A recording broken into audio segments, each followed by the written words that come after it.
Hello everyone, this is a continuation video on MCQ series of Irrigation Engineering. It will be useful for TFCCIL, HPCL, Rajasthan JEE, SSC JEE and all other exams which are coming.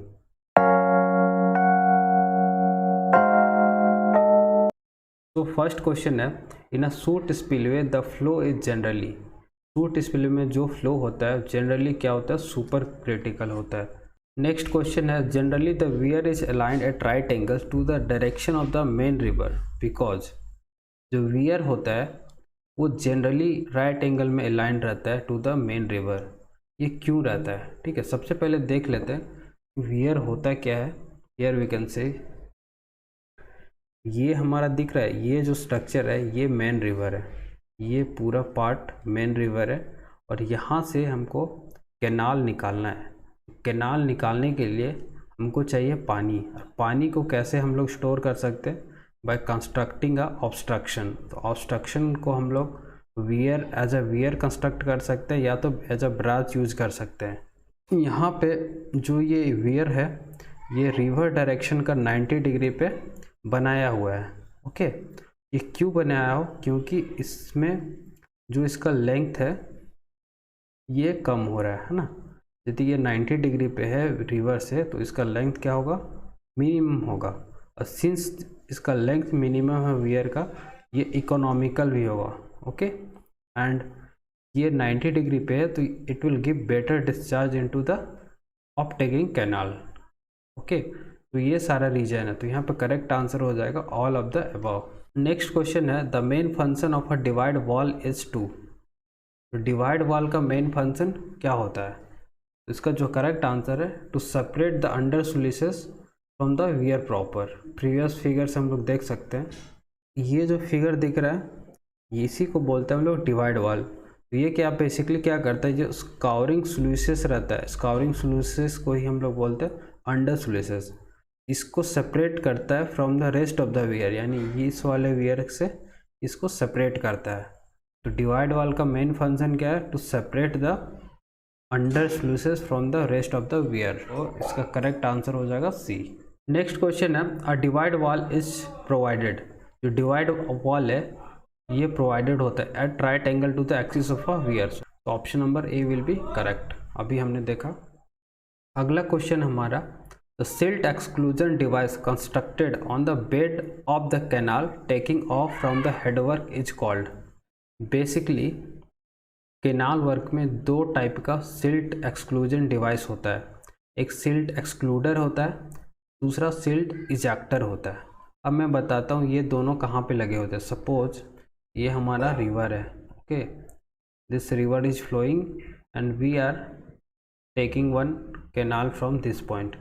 तो यहाँ पे जो river bed है उस पर लगा होता है सिल्ट एक्सक्लूडर, सिल्ट को कैनाल में जाने से रोकता है. सिमिलरली जो सिल्ट इजेक्टर होता है वो जो सिल्ट ऑलरेडी कैनाल में एंटर कर गया है उसको इजेक्ट करता है. ठीक है, तो जो सिल्ट इजेक्टर रहता है वो कहाँ पे लगा होता है? ये लगा होता है down stream of the head regulator. यहाँ पे हेड रेगुलेटर लगा होता है, तो इसके डाउन स्ट्रीम में लगा होता है और यहाँ सिल्ट इजेक्टर कैनाल बेड पे लगा होता है. वही मैं बात करूँ सिल्ट एक्सक्लूडर का, तो ये कहाँ पे लगा होता है? रिवर बेड पे लगा होता है. ओके, तो क्वेश्चन में यहाँ पे बोल रहा है silt exclusion device constructed on the bed of the canal taking off from a headwork. Bed of the canal पे कौन सा सिल्ट एक्सक्लूजन डिवाइस रहता है? सिल्ट इजेक्टर रहता है. तो correct option will be B. Next question इसी पे बेस्ड है, silt excluders are constructed on the. तो सिल्ट एक्सक्लूडर्स कहाँ पे लगा होता है? अभी मैं बोला सिल्ट एक्सक्लूडर लगा रहता है रिवर बेड पे and upstream of the head regulator. So answer will be option number ए.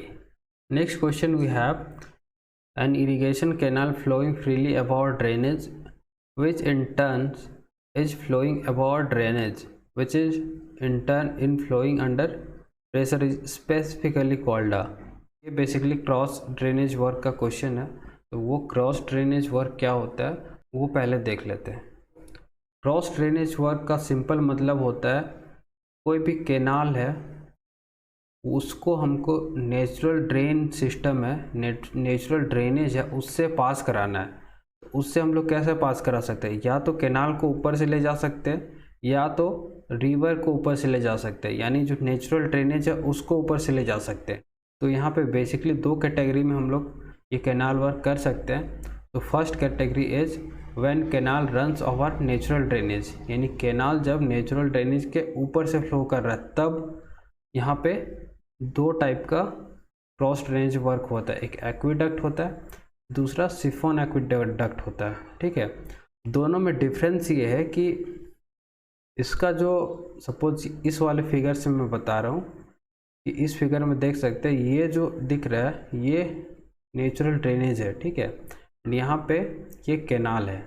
इसको ऐसे आप समझ सकते हैं कि सपोज कोई रिवर के ऊपर जो ब्रिज है तो ब्रिज को as a canal instead of vehicles we can consider that in bridge canal is flowing. ठीक है, तो वो जो कैनाल है वो नेचुरल ड्रेनेज के ऊपर से जा रहा है। ठीक है, लेकिन जो एक्विडक्ट में क्या होता है कि इसका जो हाईएस्ट फ्लड लेवल होता है रिवर का, कैनाल का बेड का रिड्यूस लेवल के नीचे होता है। वही सिफोन एक्विडक्ट में क्या होता है कि जो HFL है ऑफ नेचुरल ड्रेनेज वो कैनाल बेड से हल्का ऊपर होता है। ठीक है, अब सिंस ये हल्का ऊपर है तो ये पास कैसे होगा ड्रेनेज, उसके लिए क्या करते हैं, जो इसका जो बेड होता है यहाँ पे इसको डिप्रेस्ड कर दिया जाता है। ठीक है, तो जैसे डिप्रेस्ड करेंगे तो क्या होगा, it will flow under pressure, यानी यहाँ पे under pressure flow takes place होगा। तो इस टाइप का क्रॉस ड्रेनेज वर्क को हम लोग बोलते हैं साइफोन एक्वेडक्ट। बात आती है जब नेचुरल ड्रेनेज कैनाल के ऊपर से फ्लो करता है तब कौन सा क्रॉस ड्रेनेज वर्क होता है। तो फर्स्ट टाइप है सुपर पैसेज। सुपर पैसेज में क्या होता है कि जो नेचुरल ड्रेनेज होता है वो कैनाल के ऊपर से पास करता है एंड इसका जो कैनाल का HFL है वो नीचे होता है down stream bed of the natural drainage, and इसका जस्ट उल्टा होता है साइफोन में, यानी full supply level of canal है वो bed level of the natural drainage के ऊपर होता है, तो ये फ्लो टेक्स प्लेस नहीं होगा यहाँ पे। उस केस में क्या करता है, इसका जो बेड है वो डिप्रेस कर दिया जाता है and below the natural drainage the canal will flow under pressure. Okay, this type of cross drainage work is called siphon. The question says an irrigation canal flowing freely from award drainage.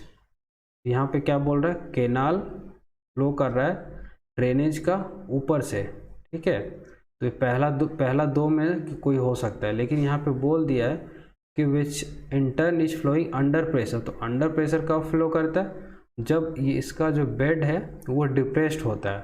तो bed depressed किस में होता है, siphon aqueduct में होता है। सो answer will B siphon aqueduct. इसी में बेस्ट है next question, a cross drainage work is called a siphon when it carries the canal water.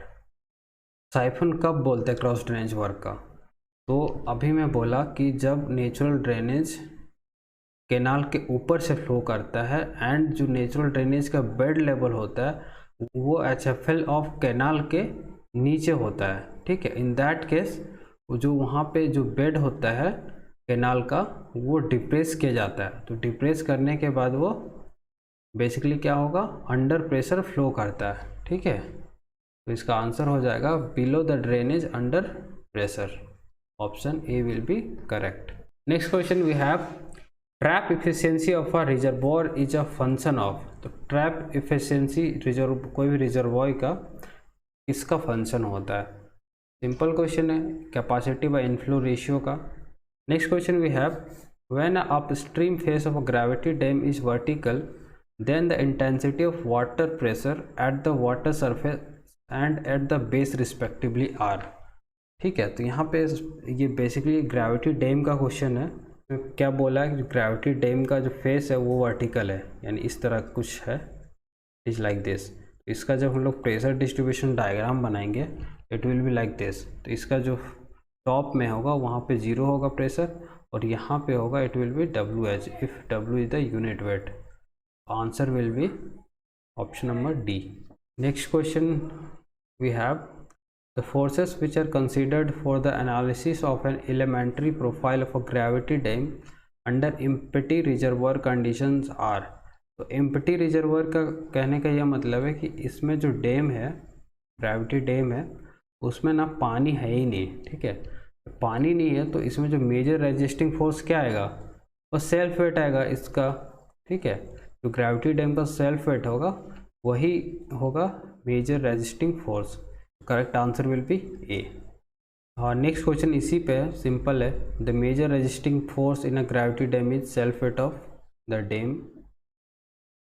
Next question based on the gravity dam itself, in the empty condition of reservoir and with the elementary profile for dam, the vertical stress at hill and toe respectively are।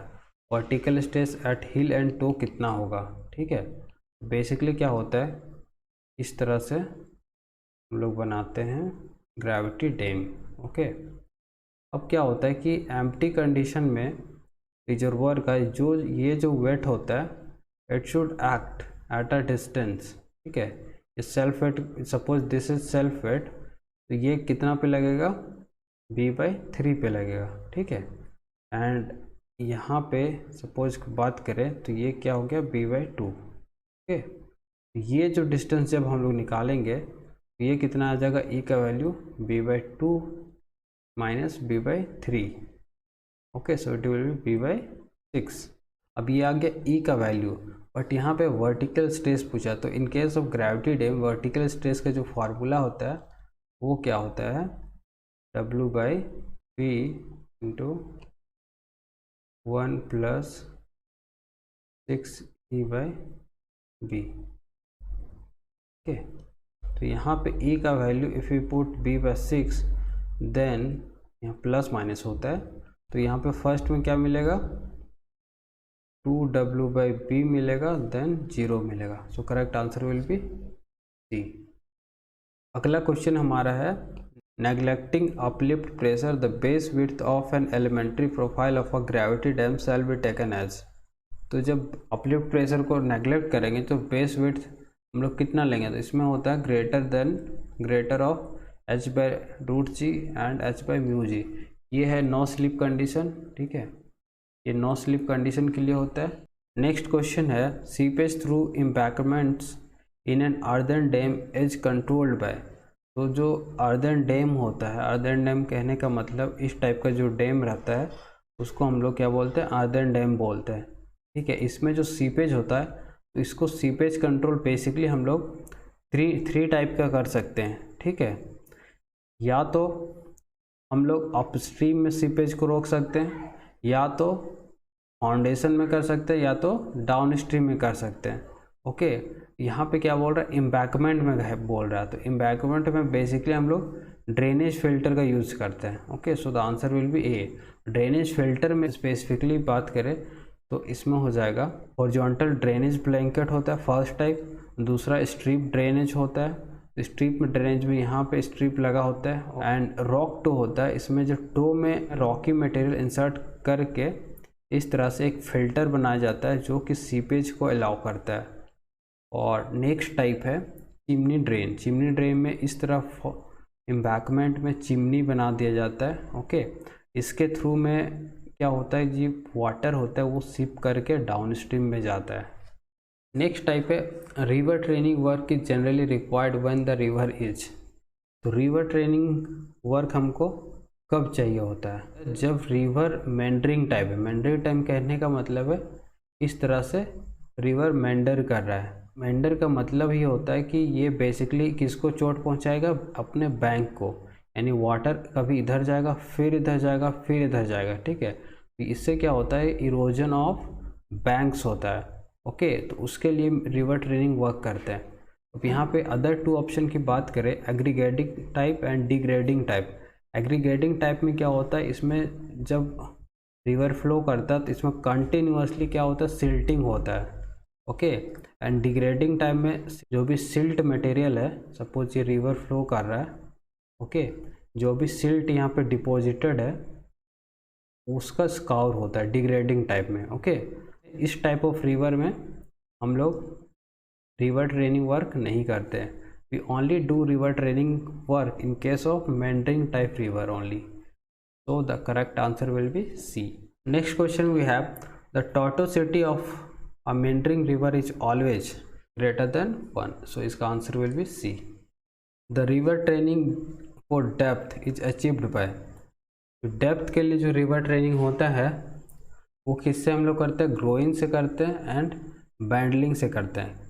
Growing and बैंडलिंग एक ऐसा structure होता है जो कि bank में दिया जाता है। सपोज ये रिवर है, ठीक है, तो ये बैंक में इस तरह का बनाया जाता है स्ट्रक्चर। ओके, ये बेसिकली क्या करता है, डेप्थ को इंक्रीज करता है। जो रिवर डेप्थ होता है उसको इंक्रीज करता है, ठीक। इसका जो इंक्लिनेशन होता है वो दोनों टाइप हो सकता है, या तो डाउन स्ट्रीम इंक्लाइंड रहेगा या तो अप स्ट्रीम के साइड में इंक्लाइंड रहेगा। तो here the answer will B D. Main purpose of mean water training for river is. Mean water training होता है वो किस लिए किया जाता है, ठीक है। तो पहले ही जान लो कि जो रिवर ट्रेनिंग होता है वो बेसिकली 3 टाइप का होता है। एक लो वाटर ट्रेनिंग एंड दूसरा होता है हाई वाटर ट्रेनिंग एंड जो थर्ड होता है वो होता है मीन वाटर ट्रेनिंग। ओके, जो लो वाटर ट्रेनिंग होता है वो बेसिकली डेप्थ के लिए होता है।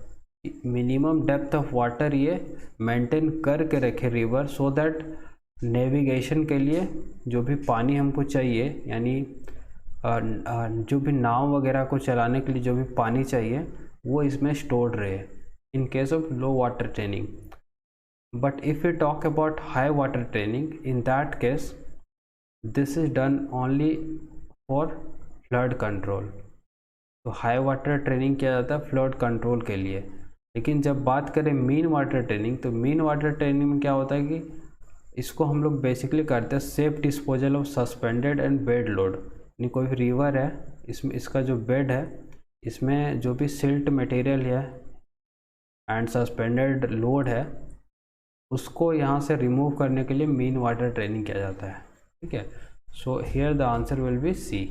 नेक्स्ट क्वेश्चन है, a repelling groyne is aligned. Repelling groyne is aligned किधर रहता है, तो देखो यहाँ पे ग्रोइंग का बात आ रहा है, तो ग्रोइंग किस में रहता है, इस तरह रहता है, ठीक है। ये हमेशा इसका जो बैंक रहता है रिवर का उसमें लगा रहता है। लेकिन रिपेलिंग ग्रोइंग होता है हमेशा क्या रहता है, पॉइंटिंग अप स्ट्रीम रहता है। यानी इस तरह से रहेगा तो ये अपने तरफ वाटर को आने नहीं देगा, वाटर को क्या करेगा, रिपेल करेगा, यानी वाटर इधर से फ्लो करेगा, ठीक है। इसमें करेक्ट आंसर ए हो जाएगा। Next question is, the groynes are adapted for a river bank protection works when it is placed inclined downstream in the direction of flow in the river, it is designated as which of the following। ये question बोल रहा है कि जब river में groin लगा हुआ है एंड ये पॉइंट किधर कर रहा है, डाउन स्ट्रीम में, और ये इंक्लाइंड है, ठीक है। तो इस टाइप जब ग्रोइन लगा रहता है तो इस टाइप को हम लोग बोलते हैं अट्रैक्टिंग ग्रोइंग, ठीक है। ये बेसिकली जेपीएससी का क्वेश्चन है, पूछा हुआ था जेपीएससी AE 2021 में जो एग्ज़ाम होता है अर्बन डेवलपमेंट का, उसमें ये क्वेश्चन पूछा हुआ था, ठीक है। तो आने वाले एग्जाम्स में भी ये क्वेश्चन पूछा जा सकता है, लाइक HPCL हो गया, DFCCIL हो गया, ओके। एंड इसका यदि PDF आप चाहते हैं तो you can get it from the description where I provided the link of the same. तो इसका करेक्ट आंसर हो जाएगा अट्रैक्टिंग ग्रोइंग।